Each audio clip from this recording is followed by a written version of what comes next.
গোপালগঞ্জে 4 জনের মৃত্যু নিয়ে একটা বিতর্ক আছে। এই মৃত্যু ব্যাপারে কেন সরকার দায় দায়িত্ব নিচ্ছে না, কেন বলছে না? তারা কিন্তু বলছে একভাবে। আইন ও সালিশ কেন্দ্র বলছে যে গোপালগঞ্জে 4 জনের মৃত্যুর দায় সরকার এড়াতে পারে না। এটাও সত্য, কিন্তু আইন শৃঙ্খলা পরিস্থিতি যে পর্যায়ে উন্নীত হয়েছিল, আর কি করার থাকতে পারে? সেনাবাহিনী স্বয়ং বলছে যে তারা আত্মরক্ষার্থে বল প্রয়োগ করতে বাধ্য হয়েছে। এখন বল প্রয়োগ করেছে, কোন মাত্রায় বল প্রয়োগ করেছে? ফাঁকা গুলি ছুঁড়েছে নাকি সোজা শরীর লক্ষ্য করে গুলি ছুঁড়েছে সেটা পরিষ্কার না। গোলাগুলি দুই তরফেই হয়েছে, তারাও দেশীয় অস্ত্র নিয়ে যুদ্ধ করেছে। এরকম যুদ্ধে প্রাণহানি অস্বাভাবিক না। বিষয়টা ছিল যে যদি ধরেন পুলিশ বা আর্মি বা সেনাবাহিনী, আইন শৃঙ্খলা রক্ষাকারী বাহিনী, তারা সর্বোচ্চ চেষ্টা করেছে, তারা লাঠিচার্জ করেছে, টিয়ার গ্যাসের সেল নিক্ষেপ করেছে, সাউন্ড গ্রেনেড বেড়েছে, তারপরে ফাঁকা গুলি ছুঁড়েছে, কোনো কিছুতে কি রক্ষা করা যাচ্ছিল? রিপোর্টেই আছে যদি আর 10 থেকে 20 মিনিট দেরি হতো তাহলে এনসিপির অনেক নেতা, একদম শীর্ষ পর্যায়ের নেতার থেকে শুরু করে যারা ওই পুলিশ সুপারের কার্যালয়ে ঘেরাওয়ের মধ্যে পড়েছিল, তারা সবাই মারা যেত। তাহলে কি করার আছে? একটা উচ্ছৃঙ্খল উদ্ধত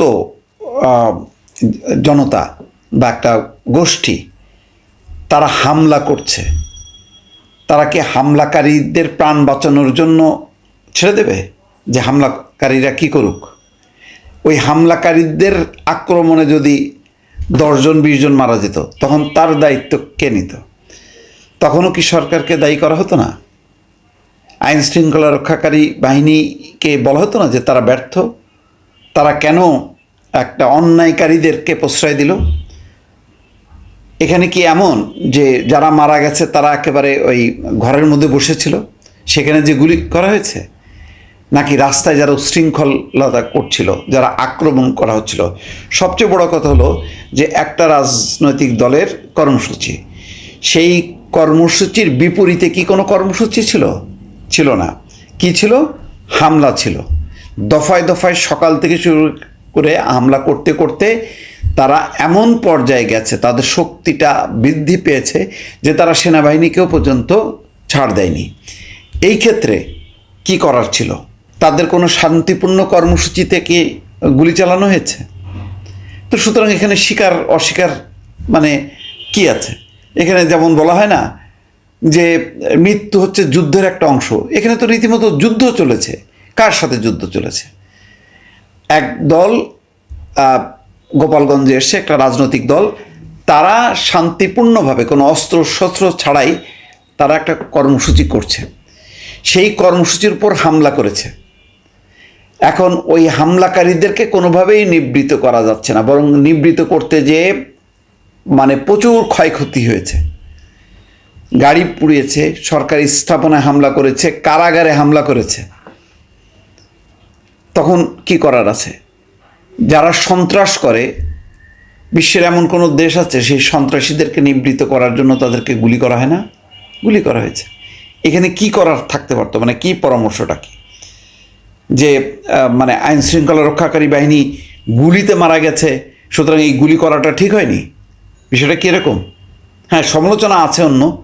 সেই সমালোচনাটা হচ্ছে এই যে আইন শৃঙ্খলা রক্ষাকারী বাহিনী কেন আগেই এই সমাবেশটা করতে দিল, তাদেরকে কেন বাধা দিল না? ঠিক আছে, সেই দুর্বলতা নিয়ে সেই সমালোচনা করা যেতে পারে। কিন্তু যখন একটা রাজনৈতিক দল তার অধিকার প্রয়োগ করতে গেছে, যেটা আইনসিদ্ধ, যেটা গণতান্ত্রিক, সেই অধিকারের উপর যদি কেউ হস্তক্ষেপ করে, তখন কাদেরকে বাঁচানো ফরজ? হামলাকারীদের নাকি যারা আক্রান্ত হবে একেবারে নিশ্চিত তাদেরকে? কাদেরকে করবে? তো সুতরাং এখানে আমি যদি সব মৃত্যুকে যদি এক পাল্লায় মানে মাপি, ধরেন আজকে আমি আরেকটা আর্গুমেন্ট দেই যে এখানে 4 জন মারা গেল, তারপরে পুলিশ সেনাবাহিনী সরে গেল, তাহলে কি ওই মানে যারা হামলাকারী তাদের যে সংখ্যা সেই উচ্ছৃঙ্খল জনতা তারা কি ঢুকে পুলিশ সুপার কার্যালয়ে তাদেরকে পিটায় মেরে ফেলতো না, নির্মমভাবে মারত? তখন তখন কি এটা ক্রস হয়ে যেত যে এরাও মারা গেছে এরাও মারা গেছে? এটি কি দায়িত্ব আইন শৃঙ্খলা রক্ষাকারী বাহিনী? ভাই ওদেরও মারা গেছে 4 জন আর এদের মারা গেছে 20 জন, মানে এই বলে কি একটা সমাধানে আসা যেত? এখানে তো কোনোভাবে আইন শৃঙ্খলা রক্ষাকারী বাহিনীর, হ্যাঁ সে পূর্ব সতর্কতা বা এটা করেনি, ওইগুলি নিয়ে সমালোচনা করা যেতে পারে, কিন্তু আইন শৃঙ্খলা রক্ষাকারী বাহিনীর দুর্বলতা আছে এবং তারা সেই কারণে আপনার হামলা করা বৈধতা সেটা কি থাকে কখনো? আপনি হামলা করতে পারেন, আক্রমণ করতে পারেন? পৃথিবীতে কোথাও আছে? আমেরিকাতেই তো দেখা গেছে যে হামলাকারী ওই যে ডোনাল্ড ট্রাম্পকে যে মানে বন্দুক চালালো দূর থেকে, তো গুলি করে FBI গুলি করে মারছে না? একটা কোনো শব্দ আছে যে এই মানে মারাটা ঠিক হয়নি? কেউ প্রতিবাদ করছে? কেউ মামলা করছে? তাহলে আমরা কোন দেশের উদাহরণ দেব? এখানে আহাজারির কি আছে?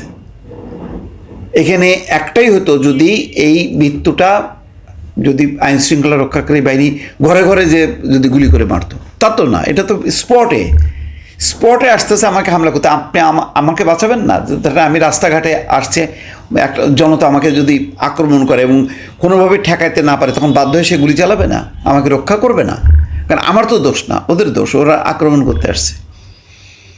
এখানে আক্রমণকারী কারা? এনসিপির নেতা কর্মীরা নাকি ওই লোকাল হামলাকারীরা?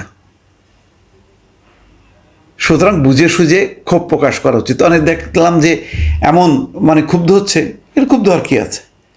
এখানে পরিষ্কার গভর্নমেন্টেরই আমার ধারণা যে স্টেটমেন্ট দেওয়া উচিত যে অন্যায়, যারা অন্যায় করছিল সে অন্যায়কারীদের হাত থেকে রক্ষা করার জন্য গুলি করা হয়েছে, তাতে মারা গেছে, তো সো হোয়াট? মানে কি আসে যায়? এমন কি অন্যায় হইল এটা যে ওই যারা মারা গেছে তাদের পয়েন্টটা যদি রাইট হতো, তাদের আক্রমণটা যদি ঠিক হতো, তাহলে কথা ছিল। এখানে তো তারা তো মানে রং ওয়েতে, একেবারেই অন্যায়, সেটা দলবদ্ধ হোক। তাহলে আমরা কি মব জাস্টিসকে অ্যালাউ করব যে সবাই মিলে মারছে সুতরাং এটি কোনো সমস্যা নেই? একজনকে রক্ষা করার জন্য যদি তার উপরে যদি 100 জন অন্যায় করে, সেই 100 জনকে মারবে না? মারবে তো। এখানে তো তাই হয়েছে, তো এখানে আফসোস করার কি আছে? দর্শক ভালো থাকবেন, আল্লাহ হাফেজ।